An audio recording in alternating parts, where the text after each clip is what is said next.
So last class में हमने insert में किया था अपना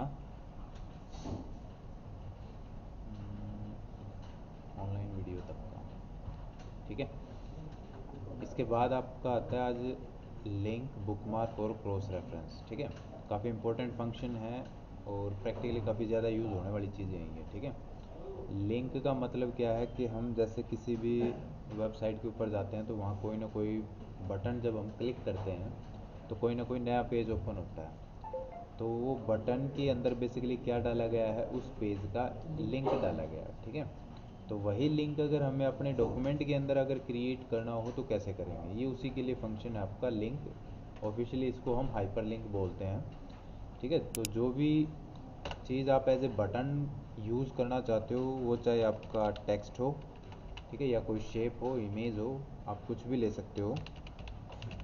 हमने अभी यहाँ एक सिंपल सा टेक्स्ट लिया है, उसको सेलेक्ट किया, लिंक पे गए तो यहाँ पर ये आपसे उस पेज का एड्रेस पूछेगा, ठीक है। अब वो आपका हो सकता है कोई वेब पेज हो या आपके कंप्यूटर में कोई फाइल हो, ठीक है। अगर फाइल है तो आपको अपने कंप्यूटर में जाके वो जहाँ भी सेव कर रखी है उसको आपको सेलेक्ट करना है। जैसे ही सेलेक्ट करोगे तो उसका एड्रेस नीचे ऑटोमेटिकली आ जाएगा, आपको जस्ट ओके करना है।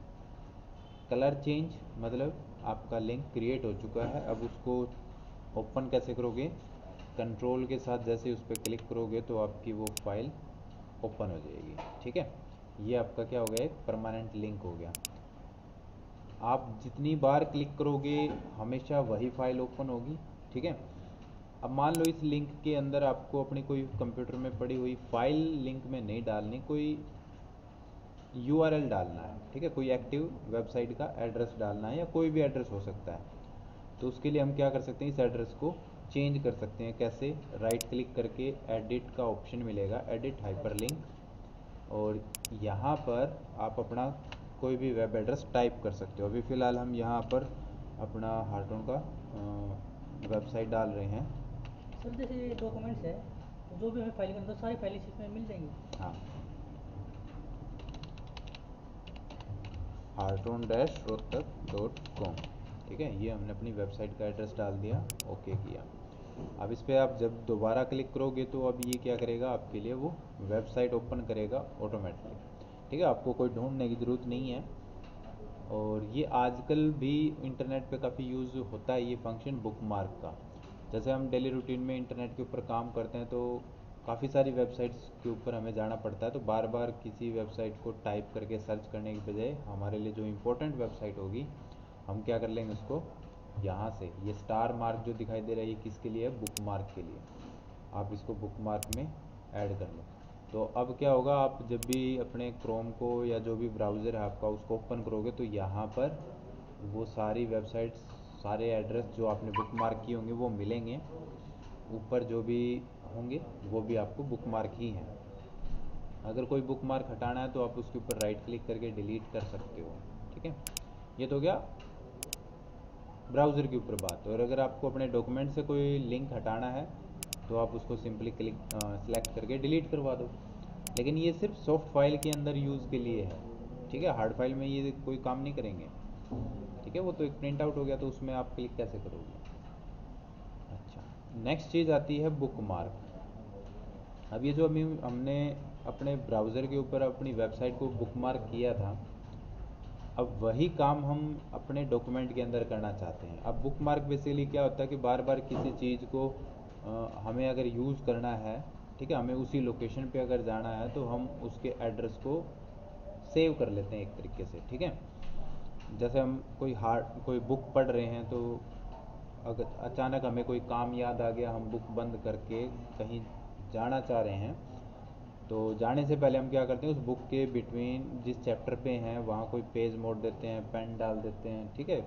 जो भी हम अपनी तरफ से मार्किंग कर सकते हैं वहाँ पर कर देते हैं, ताकि हम जब बुक पे दोबारा आएँ तो वहीं से कंटिन्यू कर सकें, ठीक है। हमारे को टाइम वेस्ट ना करना पड़े उसको ढूंढने में। तो वही सेम काम हमें अपने डॉक्यूमेंट के अंदर करना है। मान लो हमने अपना डॉक्यूमेंट जो है वो आज यहाँ तक पढ़ लिया, रीड कर लिया, या जो भी उसके ऊपर काम था हमने यहाँ तक कर लिया, ठीक है। तो इस लोकेशन को हम अपने बुक मार्क में ऐड करेंगे। सेलेक्ट किया, बुकमार्क पे गए और यहाँ से बुकमार्क का कोई भी अपनी तरफ से एक यूनिक नेम टाइप करना है। आप नंबर से स्टार्ट नहीं कर सकते, और अगर अल्फ़ाबेट से स्टार्ट करते हो तो बीच में स्पेस नहीं दे सकते। ठीक है, तो हम एक यूनिक सा एड्रेस बना रहे हैं A_01। जहाँ कंप्यूटर के अंदर स्पेस अलाउड नहीं होता वहाँ हम अंडरस्कोर यूज़ कर सकते हैं। ये ऐड का बटन आपका तभी एक्टिव होगा जब आप तरीके से उसका नाम दोगे, ऐड कर दो। ठीक है, ये बुकमार्क हमारा ऐड हो चुका है। अब हमें नहीं मालूम कि हमने बुकमार्क अपना इस डॉक्यूमेंट के अंदर कहाँ ऐड किया था, मुझे उसी लोकेशन पे वापस जाना है। तो हम क्या करेंगे, वापस अपने बुकमार्क पे जाएंगे। जितने भी बुकमार्क हमने ऐड किए होंगे वो वहाँ पर लिस्ट में मिलेंगे। सेलेक्ट किया और गो टू पे क्लिक कर देना। वो आपका बुकमार्क जहाँ भी आपने किया था वो लोकेशन ऑटोमेटिकली आपके सामने ओपन हो जाएगी। ठीक है, और ये बुकमार्क आप एक से ज़्यादा भी डाल सकते हो, ये नहीं कि आप एक ही जगह एक ही बुकमार्क डाल सकते हो, वो आपकी चॉइस है कहाँ कौन सा बुकमार्क आप डालना चाहते हो। ठीक है, नेक्स्ट जो चीज़ है क्रॉस रेफरेंस, काफ़ी इंपॉर्टेंट चीज़ है। अब काम क्या करता है ये क्रॉस रेफरेंस, आपने जितने भी इंटरनल लिंक ऐड किए होंगे डॉक्यूमेंट में उनको किसी एक पेज पे और क्रिएट करेगा ये आपके लिए। ठीक है, जैसे एक तो हमने अभी स्टार्टिंग में लिंक क्रिएट किया, हम अगर अपने डॉक्यूमेंट के अंदर हेडिंग क्रिएट करते हैं, सेलेक्ट किया हेडिंग स्टाइल 1। ठीक है, ये ऑटोमेटिकली आपका हाइपरलिंक होता है। दूसरा अभी आपने बुकमार्क यूज़ किया है। इन तीनों चीज़ों का अगर आपको लिस्ट में कहीं पर भी डॉक्यूमेंट के अंदर परमानेंटली हाइपरलिंक रखना है तो उसके लिए हम यूज़ करते हैं क्रॉस रेफरेंस। क्रॉस रेफरेंस में गए, सबसे पहले हमने यहाँ से लिया हेडिंग, तो हमने अभी एक हेडिंग डाल रखा है तो उसी का लिंक आ गया, इंसर्ट क्लोज। सेकंड, दोबारा गए हेडिंग, अब हमने ले लिया बुकमार्क, बुकमार्क भी हमने एक ही डाल रखा है, सेलेक्ट किया इंसर्ट क्लोज। और तीसरी चीज़ हमने क्या डाल रखी है,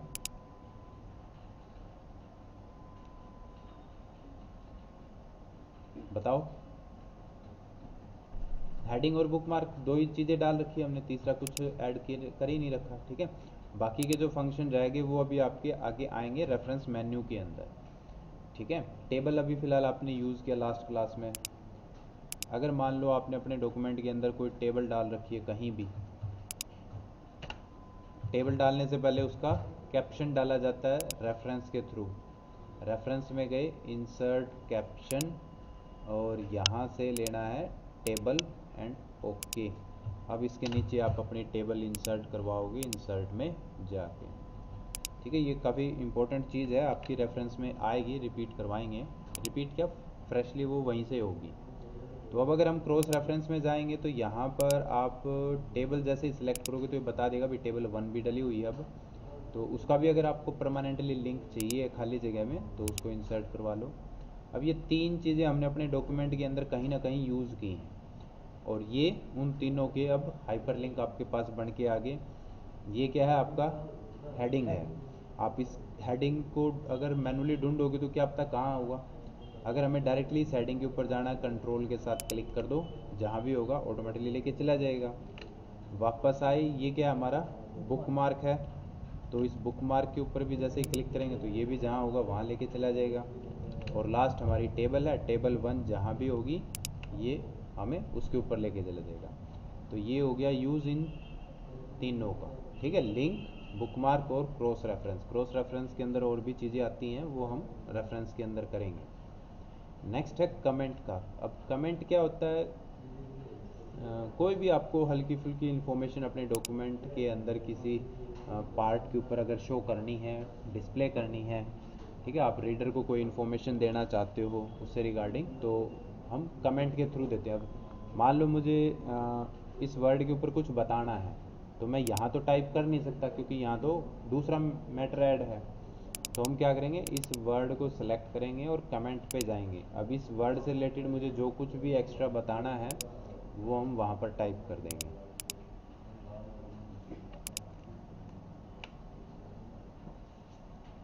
ठीक है, ये अपना जो भी टाइप करना चाहो वहाँ करवा सकते हो। और ये कमेंट भी आप एक जगह से दूसरी जगह कहीं भी डालो, एक से ज़्यादा जितने डालना चाहो उतने डाल सकते हो। कोई कंडीशन नहीं है कि आप एक ही डाल सकते हो, दो ही डाल सकते हो। आप जितने कमेंट जहाँ जहाँ डालना चाहो आप अपना डाल सकते हो, ठीक है।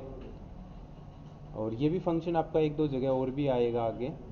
अगर एक कमेंट से दूसरे कमेंट पे जाना है, अब आपको कैसे पता चलेगा अभी कहाँ कहाँ कमेंट है, ठीक है। तो जैसे आप डॉक्यूमेंट स्क्रॉल करोगे तो ऑटोमेटिकली आपको राइट पेन में ये चीज़ शो हो जाएगी, ठीक है। वहीं आपको पता चल जाएगा हाँ भाई ये एक कमेंट है। और जैसे माउस लेके आओगे तो ऑटोमेटिकली वो एरो हेड से डिफाइन भी करेगा कि ये इस चीज़ से रिलेटेड है, ठीक है। अगर आपको डिलीट करना है तो उसी के ऊपर राइट क्लिक करो कमेंट पे, वहीं पर आपका डिलीट कमेंट का ऑप्शन आ जाएगा।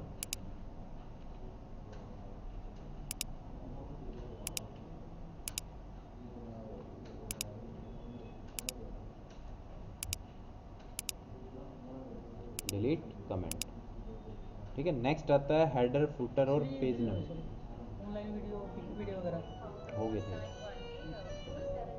गेट इन हेडर फुटर और पेज नंबर, ठीक है। हेडर और फुटर बेसिकली क्या होते हैं, डॉक्यूमेंट का जो टॉप एरिया होता है आपका, ठीक है। ये जो लाइन है इस लाइन से ऊपर का जो आपको एरिया दिखाई दे रहा है, ठीक है, मार्जिन के अंदर, ये हमारा हेडर होता है।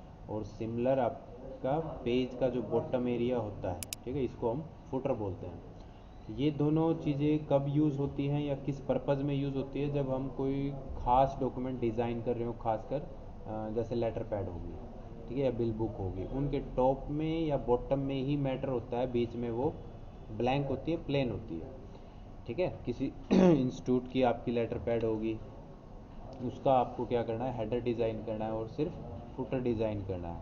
तो उसके लिए आपके पास ये दो ऑप्शन है। अब आपको यहाँ पर आने के लिए देखो, अभी जो कर्सर है वो आपका हेडर लाइन से नीचे है, मतलब आपके मेन डॉक्यूमेंट में है। अगर आप यहाँ पर टाइप करोगे तो ऊपर कैसे आओगे। हेडर डिज़ाइन करने के लिए आपको क्या करना पड़ेगा, हेडर पे क्लिक करना है। आपके कुछ डिज़ाइन पैटर्न ओपन होंगे, उनमें से अगर कोई भी डिज़ाइन आपको चाहिए, भी मुझे तो इस टाइप का हेडर डिज़ाइन करना है, आप उसके ऊपर क्लिक कर दो, वो ऑटोमेटिकली उसी एरिया को एक्टिव कर देगा। अदरवाइज़ आप क्या कर सकते हो, वहाँ पर डबल क्लिक करोगे, ठीक है, हेडर एरिया या फुटर एरिया के अंदर अगर डबल क्लिक करते हो तो भी वो ऑटोमेटिकली एक्टिव हो जाएगा। बाहर आने के लिए बाहर डबल क्लिक कर दो, हेडर के अंदर जाने के लिए डबल क्लिक कर दो।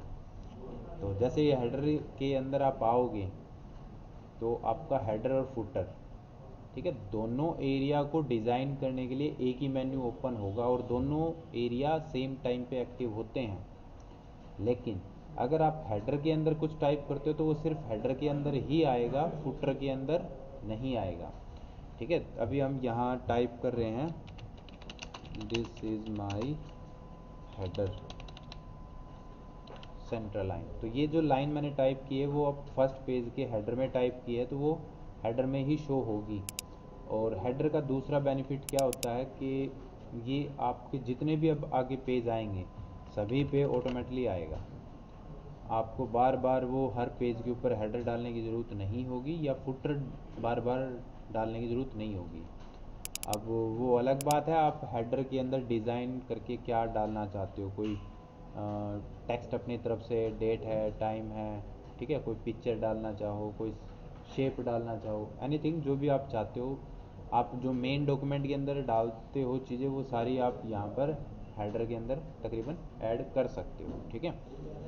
अच्छा, इसमें टेबल भी हो सकता है सर। हेडर के अंदर देखो टेबल की रिक्वायरमेंट होती ही नहीं हमारी, ये खास एरिया है और इसके अंदर खास चीज़ें ही डलती हैं, ठीक है। अब टेबल का आप हेडर में डाल के करोगे क्या, ठीक है। जो मेन आपकी टेबल होगी तो कोई इंपॉर्टेंट डाटा ही होगा टेबल में, तो इंपॉर्टेंट के लिए तो आपके पास पूरा पेज पड़ा है। हेडर जो होता है वो स्पेशल काम के लिए होता है, आपको अपने इंस्टीट्यूट का कोई टाइटल डिटेल डालनी है, ठीक है, तो उसके लिए आप यूज़ करोगे।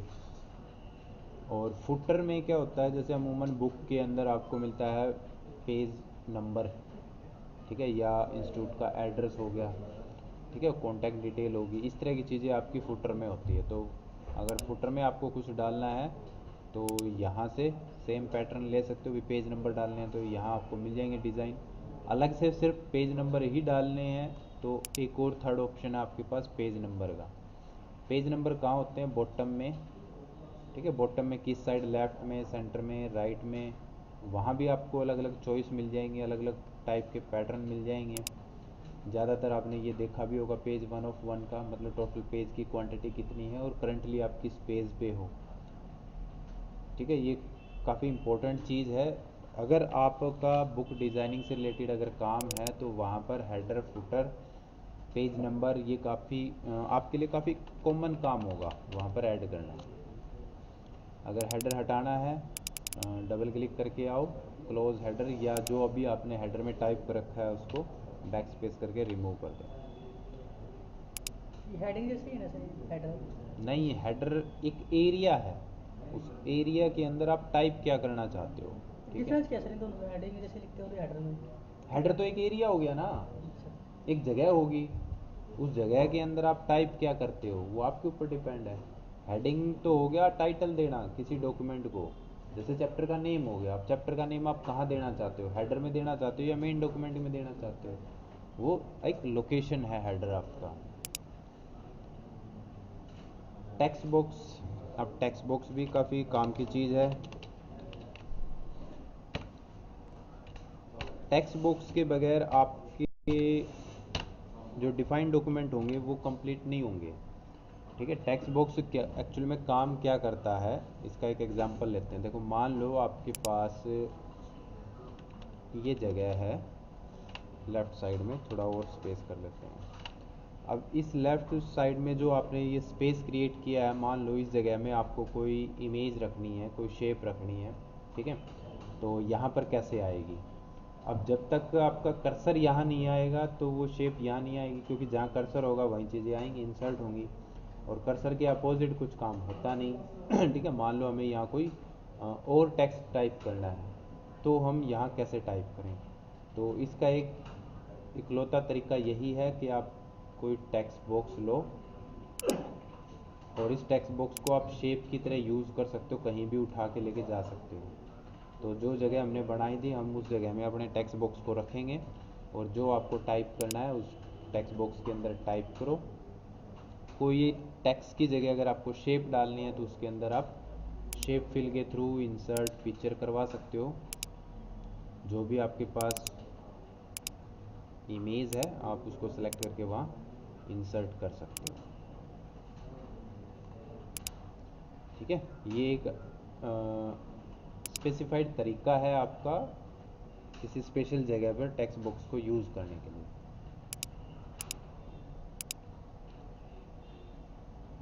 फिर आता है आपका ड्रॉप कैप। ये भी मैगजीन्स अगर हम डिज़ाइन करते हैं वहाँ यूज़ होता है इसका। आपने कई बार देखा होगा न्यूज़पेपर के अंदर जब कोई पैराग्राफ स्टार्ट होता है तो मेन पेज के अंदर जब पैराग्राफ स्टार्ट होता है तो उसका फर्स्ट जो करेक्टर है वो काफ़ी बड़ा दिखा देते हैं।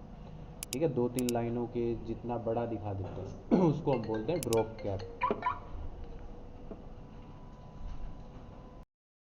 तो ड्रॉप कैप का मतलब क्या है? एक फर्स्ट लाइन का जो फर्स्ट करेक्टर है उसको थोड़ा सा बड़ा दिखाना। ठीक है, ये हम ज़्यादातर मैगज़ीन जैसे बनाते हैं तो उसके अंदर आपको काफ़ी ज़्यादा मिलेगा देखने को न्यूज़पेपर वगैरह में।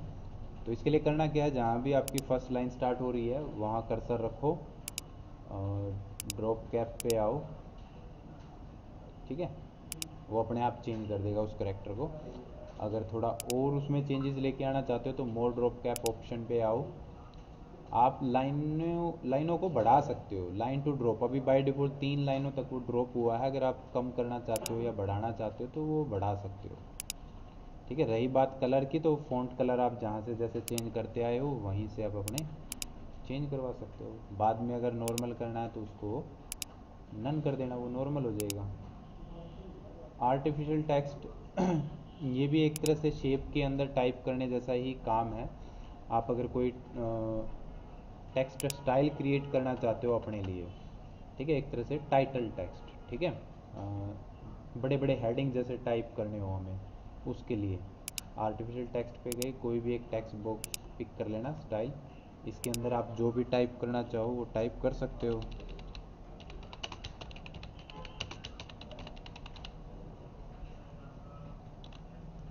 ठीक है, ये टोटली आपके ऊपर डिपेंड है कि आप उसको कैसा डिज़ाइन करना चाहते हो। जैसे हमने लास्ट टाइम शेप के ऊपर जो काम किया था, अब ये क्या है, एक शेप बॉक्स ही है या टेक्स्ट बॉक्स लगा लो।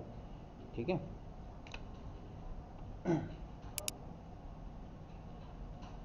और ये है आपका क्विक पार्ट। अब क्विक पार्ट क्या होता है? क्विक पार्ट आपका टाइम सेविंग एक ऑप्शन है। सपोज जैसे ये जो पैराग्राफ है आपका, आपने जैसा डिज़ाइन किया है, ये आपको कहीं ना कहीं हर बार डॉक्यूमेंट के अंदर यूज़ करना पड़ता है। ठीक है, आप जितने भी डॉक्यूमेंट मान लो निकालते हो, कहीं ना कहीं आपको ये मैटर एज इट इज़ चाहिए होता है। तो बार बार इसको हर एक नए डॉक्यूमेंट के अंदर डिज़ाइन करने की बजाय आप क्या कर सकते हो, एक बार जब फर्स्ट टाइम आपने बनाया, इसको सेलेक्ट करके क्विक पार्ट गैलरी के अंदर आओ और ये सेव सिलेक्शन, ठीक है, ऑप्शन आपको एक्टिव हो जाएगा। बगैर सेलेक्ट किए जाओगे तो ये डीएक्टिवेट मिलेगा। ठीक है, सेलेक्ट करके आओगे तो ये सेव सिलेक्शन एक्टिव मिलेगा। इसको क्लिक करके जो भी उसकी डिटेल है, आप अपनी तरफ से उसका नाम जो भी देना चाहते हो नाम दे के डिटेल डाल के ओके कर देना। वो सेव हो चुका है। जहाँ भी इसकी आपको रिक्वायरमेंट हो, ठीक है, वहाँ अपना कर्सर रखो, क्विक पार्ट पे जाओ, वहाँ ये एज इट इज़ मिलेगा और अपना क्लिक कर देना। और खाली एक ही नहीं, आप जितने भी आगे और ऐड करना चाहो पैराग्राफ, इस तरीके से वहाँ क्विक पार्ट में अपने सेव करवा सकते हो। हम कोड भी बना सकते हैं भाई। जैसे कोई भी मैटर हमें अपना डालना है, उसके लिए 2 करैक्टर का कोड बना दिया, टाइप करोगे तो वो ऑटोमेटिकली आ जाएगा। ऑब्जेक्ट, ऑब्जेक्ट क्या है? किसी एक्सटर्नल डॉक्यूमेंट के मैटर को आप अपने अगर करंट डॉक्यूमेंट के अंदर लेके आना चाहते हो, उसके लिए ऑप्शन है ये। ऑब्जेक्ट के अंदर 2 ऑप्शन है, टेक्स्ट फ्रॉम फाइल। सपोज आप कुछ जैसे ही अभी वर्ड में काम कर रहे हो और आपको किसी पीडीएफ फाइल का मैटर यहाँ चाहिए, ठीक है, आपकी कोई नोट्स फाइल है पीडीएफ की, उसका मैटर भी आपको यहाँ अगर चाहिए है, तो क्या करोगे, टेक्स्ट फ्रॉम फाइल में गए, जहाँ भी आपकी पीडीएफ फाइल है आप उसको सेलेक्ट करो और इंसर्ट कर देना।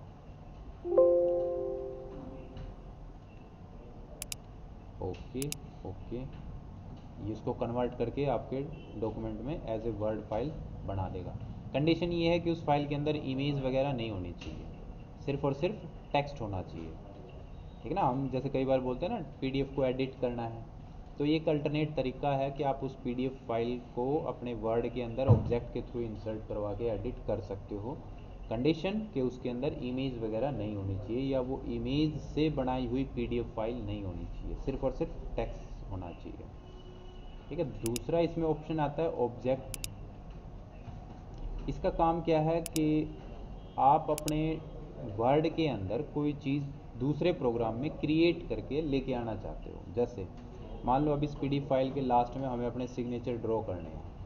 ठीक है, अब वर्ड के अंदर तो ड्रॉ करने का कोई ऐसा ऑप्शन है नहीं डायरेक्टली कि हम सिग्नेचर ड्रॉ कर दें यहाँ पर, तो ये काम हम इनडायरेक्टली अपने पेंट के अंदर करते हैं। ठीक है, पेंट आपका ड्रॉ करने का काम है।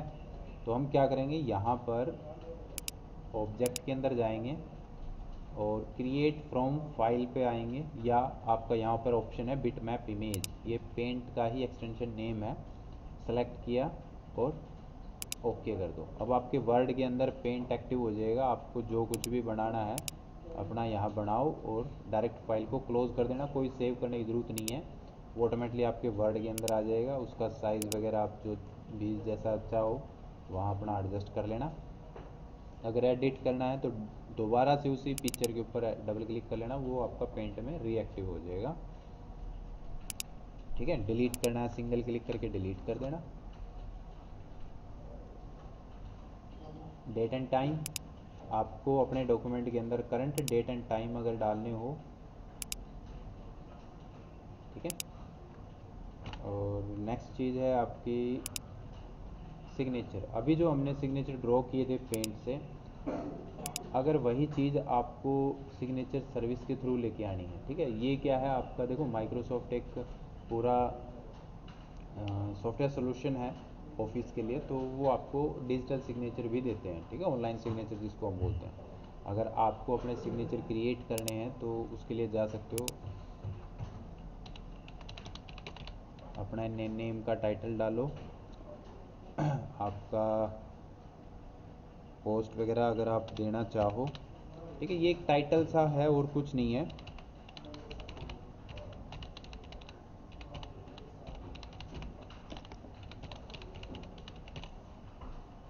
और इसको ओके कर दो, ठीक है। ये एक इस तरह का आपका टैग बनेगा, मतलब ये जहाँ आपको सिग्नेचर ड्रॉ करने हैं आप उस जगह पे ये रख सकते हो, ठीक है। और इसको आप डायरेक्टली मूव नहीं करवा सकते, दो ही अलाइनमेंट यूज़ कर सकते हो, या लेफ़्ट या राइट, ठीक है। ये आप अपनी तरफ से इसको जैसे टेक्स्ट बॉक्स को उठा के कहीं भी नहीं रख सकते। टेक्स्ट बॉक्स को तो रख सकते हैं लेकिन इसको नहीं रख पाओगे। तो इसका अल्टरनेटली तरीका क्या है कि आप इसको क्या करो, पहले कट कर लो बना के, टेक्स्ट बॉक्स इंसर्ट करो और उस टेक्स्ट बॉक्स के अंदर इसको डाल लो, क्योंकि टेक्स्ट बॉक्स को हम उठा के कहीं भी लेके जा सकते हैं अब, ठीक है। उसका साइज़ वगैरह आप जैसा कंट्रोल करना चाहो बाद में कर सकते हो। वर्ड के अंदर कुछ चीज़ें डायरेक्टली आपके लिए आसान है यूज़ करना, बट कुछ इनडायरेक्टली हमें यूज़ करनी पड़ती हैं अपने तरीके से। लास्ट है सिंबल। अगर वर्ड में आपको कोई भी अपना सिंबल ऐड करना है, ठीक है, आप मान लो कोई फाइल बना रहे हो और उसके अंदर किसी सिंबल की ज़रूरत पड़ गई, जैसे @ है, तो वो तो आपके कुछ सिंबल कीबोर्ड में भी होते हैं, वो तो आप यूज़ कर ही सकते हो। उनके अलावा अगर कोई और सिंबल आपको चाहिए है तो मोर सिंबल या यहाँ पर अवेलेबल है, मोर सिंबल पे गए, जो भी आपको सिंबल चाहिए सेलेक्ट करो और इंसर्ट एंड क्लोज। साइज़ बड़ा करना है, वो फ़ॉन्ट का साइज़ आपके पास होता ही है, आप उससे उसका साइज़ बढ़ा सकते हो। और ये है आपका इक्वेशन का। इक्वेशन में क्या है, आपका काम अगर मैथमेटिक्स या साइंस की इक्वेशन या क्वेश्चन पेपर जैसे क्रिएट करने का अगर आपका काम है तो आप इक्वेशन पे जा सकते हो, ठीक है। जहाँ भी आपको कोई भी इक्वेशन डालनी है, डिज़ाइन करनी है, अपना कर्सर रखो, इक्वेशन पे गए और क्लिक कर दो। अब ये कोई इक्वेशन आप जो बनाना चाहते हो ये वो नहीं है, ठीक है। इसको यहाँ पर इंसर्ट करने का हमारा काम क्या है कि जो आपके ऊपर सिंबल है वो एक्टिव हो जाए, ठीक है। अब इसके अंदर जो आपको चेंज करवाना है या ऐड करवाना है वो आप अपनी तरफ से बाद में करोगे, ठीक है। आपको पहले अपने फंक्शन एक्टिव करने हैं। कोई भी एक इक्वेशन सिंपल कोई भी एक चूज़ कर लो ताकि आपकी इक्वेशन जो मेन्यू बार है वो एक्टिव हो जाए। वहाँ से आपको फ्रैक्शन ऐड करनी है, ठीक है, स्क्रिप्ट ऐड करनी है, तो उसको जस्ट अपना क्लिक करो, वो आपकी डिज़ायर लोकेशन पे ऐड हो जाएगा। उसके अंदर फिर आपको जो बताना है वो आप वहाँ टाइप कर सकते हो।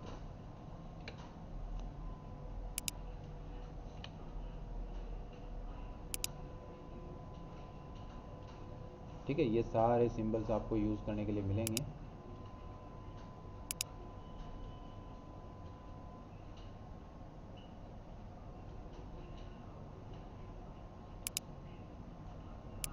और बाहर क्लिक कर देना, वो आपकी ऐड हो जाएगी। हटानी हो तो वहीं सेलेक्ट करके डिलीट या बैक स्पेस, ठीक है। तो हमारा आज इंसर्ट कंप्लीट हो गया है। इसका टेस्ट लेने के बाद फिर हम नेक्स्ट क्लास लेंगे ड्रॉ की, डिज़ाइन की। इसकी क्लास में मिल जाएगी।